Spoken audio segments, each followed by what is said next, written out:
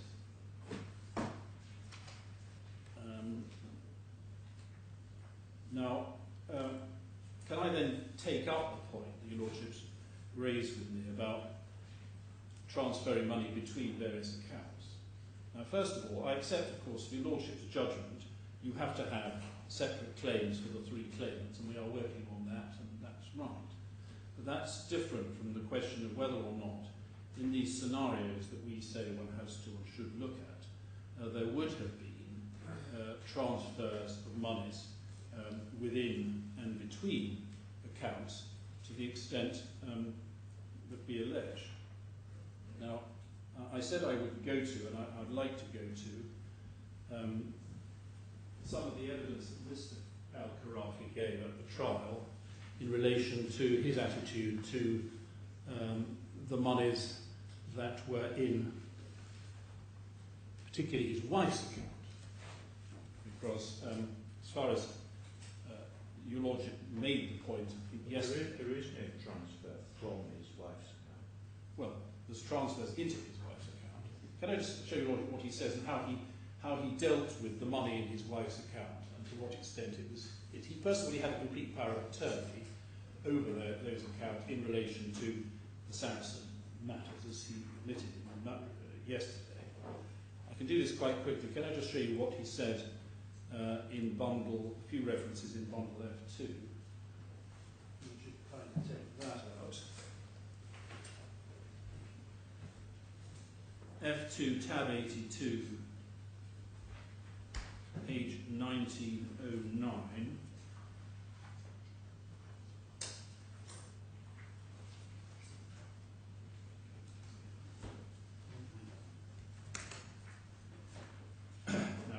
Go back just a little to get the context. Bottom of page 1908. He was asked, can we go to a wholly different topic, which is the investments made in early 2008 in the name of your wife? Just tell me, I don't think it is controversial, but tell me the reason was as to why those investments were in your wife's name. It is the reason was to diversify my investments in my wife's, because according to Islamic Sharia law, my children and our children together with my wife are going to inherit anyway from either one of us. So there is no harm in putting some investments in my wife's name. There is no problem with that. You did all this on her behalf, this investment. Yes, you are right. you had a power of attorney from her, you had a power of attorney from her, yes. So that's the first passage I wanted to look at. 19, a few pages on, I'm not sure that I need this or not, 19.20.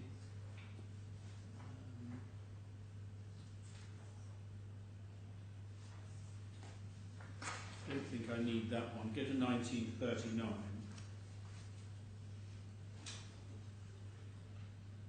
This is talking about the margin call on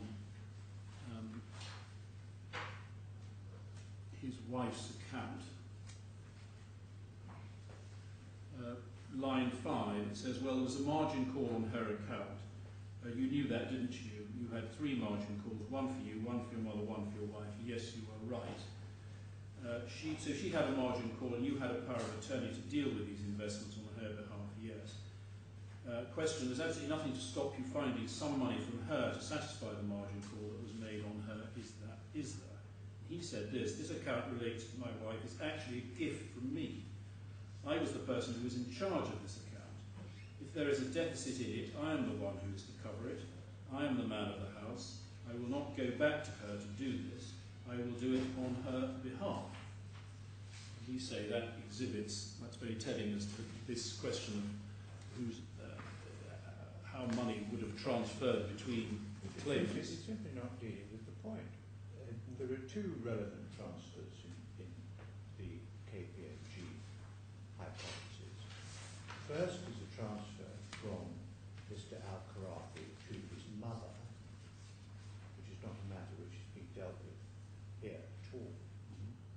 The second is a transfer from his mother's account to his wife's account, using his power of attorney to the detriment of his mother. And that's not dealt with here at all. No, Lord, what the hypothesis is this, that they could have got rid of the entire indebtedness of him and his mother to ABK if they had used the monies that had come in. Well, of course they could, but they would have done that in breach of duty. Well, no, because they... Well, yes, because breach of duty to who? If I have a if I had a mother and I had a power of attorney over her bank account, and I chose to use that power of attorney without telling her to transfer money from her bank account to my wife's bank account, most people would regard that as wrong. Well, indeed, I could be convicted for it. Well, not, my lord, if the arrangement is the arrangement that he is describing here between... Well, he's simply not dealing with his mother's account at all in those passages. Well, the whole 39.1 million was raised on his mother. Yes, but he's not dealing. You show me these passages in order to bolster up an assumption that he would transfer money from his mother's. Well, first of all, he'd transfer money from him to his mother, and secondly, that he'd transfer money from his mother to his wife. Well, only these passages simply aren't dealing with that. The second, I would submit, is entirely supported by this. As for the first, my lord, the whole of the, this is a different point, but this is a good one as well, we submit. The whole of this 39.1 million that he had borrowed for his own business needs was on his mother's account anyway, which is also extremely telling. This was so that he could pay various banks, buy big gadgets and God knows what. And that was all money which was down to his mother. And the reason is, we say there's actually ample material on this throughout the evidence in the trial. Well, if there is ample material, then you should show it to me. But what you've just shown me does not support that proposition. Well, it certainly, my submission does in relation to the third claim. As far as the second claim is concerned, I rely on the point I've just made.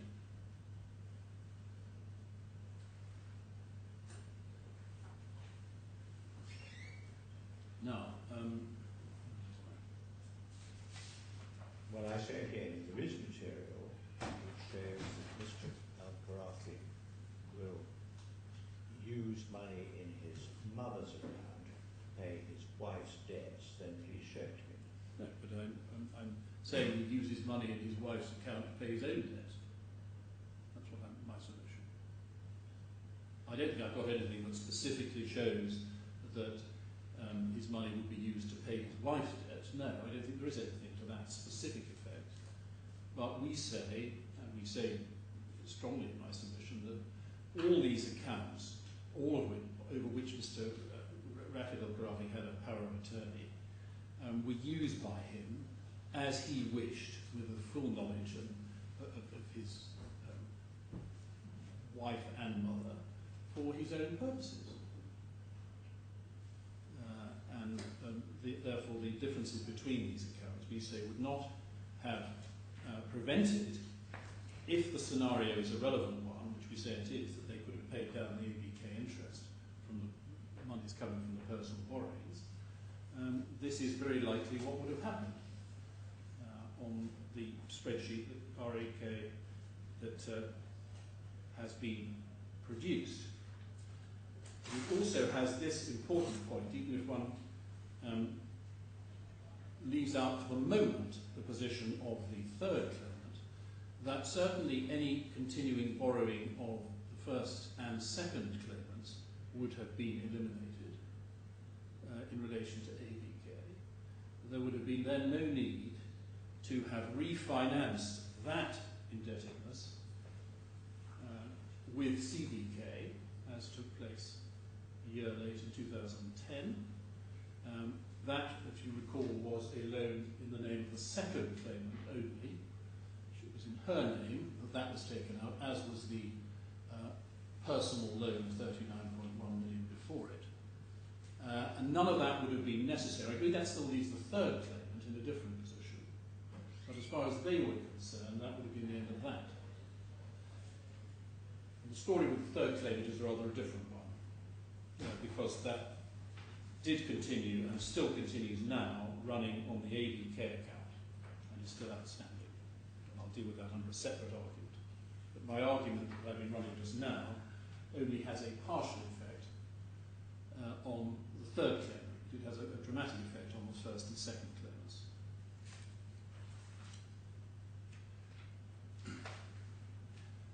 Now, Lord, could I go back to the skeleton argument and see what I need to develop further? I was at page 22. I think I can now go to the section on the actual figures, starting at 71.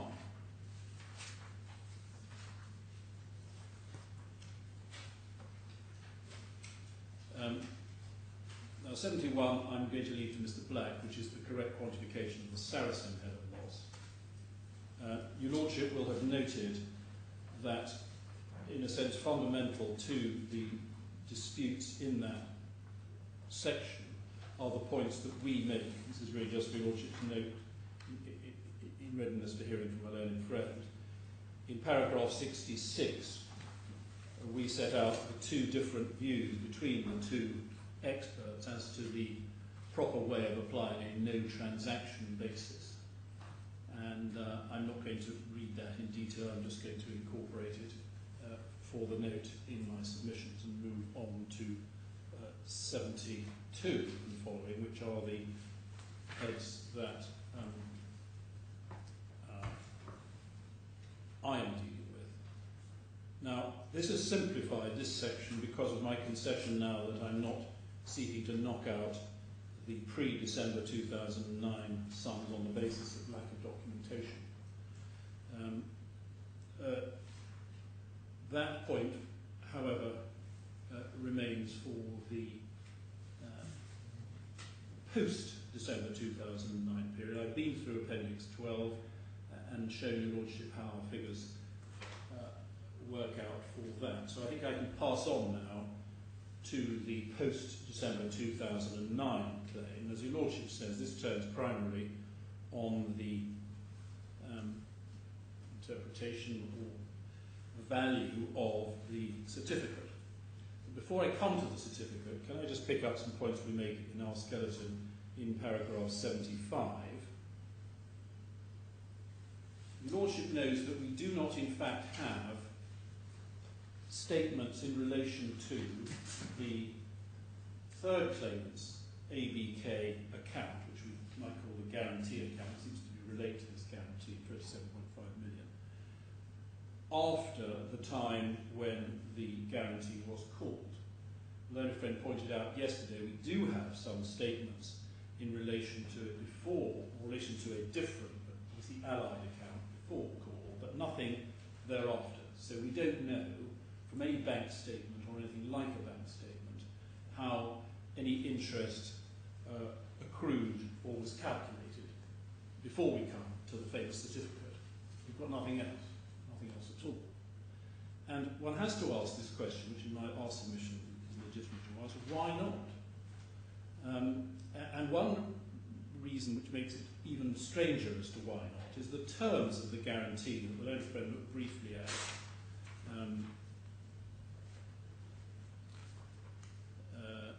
And this is point in 75.5. I adopt the whole of 75, but if I come to 75.5, and take your Lordship to H2, tab 126.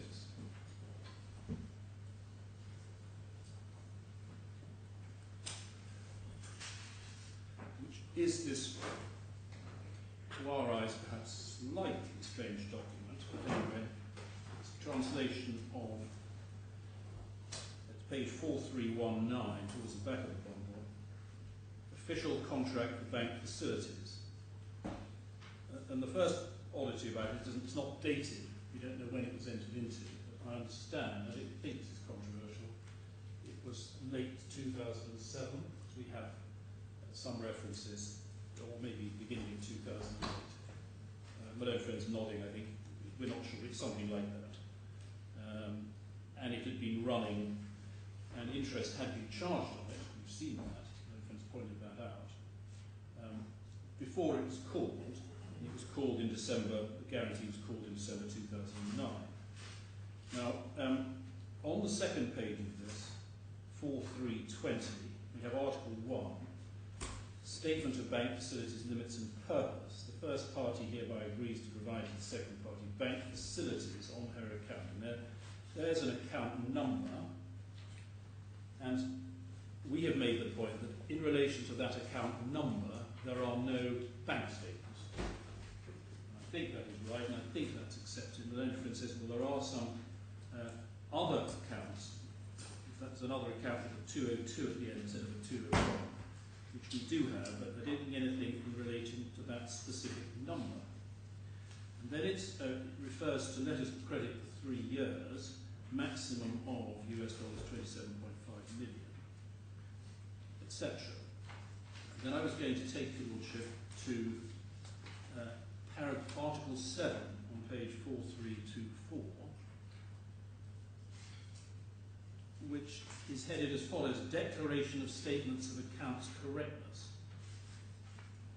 If the first party does not receive any obligation in writing from the second party to the statement of account within 15 days from the date of dispatch by ordinary mail, this will be considered as declaration of correctness of data stated therein, and final approval of the second party of all entries and contents thereof. And if the second party doesn't receive the statements of account and does not initiate a request, the second and third party should not have the right to argue non-receipt. Now, of course, that doesn't necessarily prove of itself that account statements were sent, but it certainly does prove that statements of account were intended to be sent, as one would normally expect. And it is a total mystery, which is entirely the fault of the claimants, we say, as to where these statements of account are. What are we supposed to believe? That there never were any sent at all? Seems highly unlikely. What are we to assume? I would submit that this is a glaring failure in the claimant's disclosure. Equally glaring, and I note the time law, and I made this point, perhaps the Lordship may want to take the German. Equally glaring is the complete failure of Mr. AlKhorafi, or indeed any of the claimants, to give disclosure in relation to their dispute with ABK. We were told yesterday by Mr. AlKhorafi that there are a lot of documents relating to his dispute with ABK.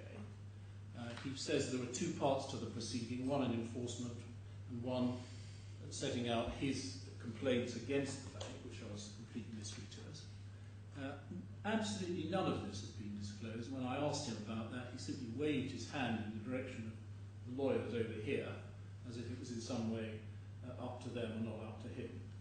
It doesn't really matter as to what is the case. The fact of the matter is that despite in numerous requests, we have not been given any bank statements, any details of the dispute with ABK, any details of the proceedings before the Kuwaiti courts at all, subject only to the one piece of paper to which I will return after the adjournment.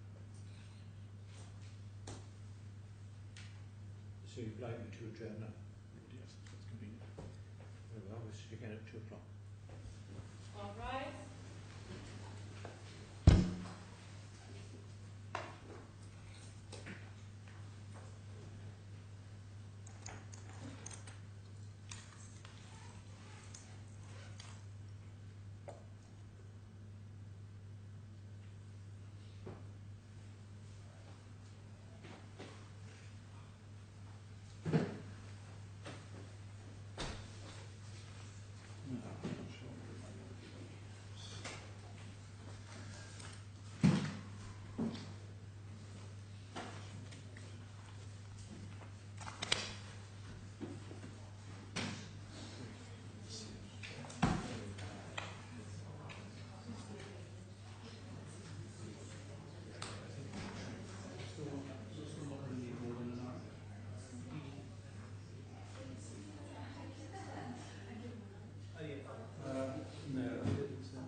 Yeah, no, I can explain what that is.